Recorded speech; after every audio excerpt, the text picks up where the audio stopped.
Jadi puyuh batino ko jangan anda tiru perangainya tak. Bab puyuh batino tu Pak Ustaz, kalau nyolah sudah batalu nyo tabang sele.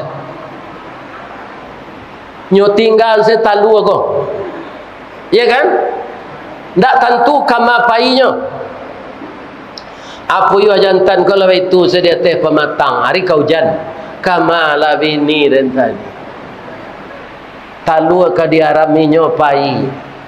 Ya Allah, agi lambo tanago ya Allah, dia lambo maram italu ko walaupun iko kewajiban bini ambo.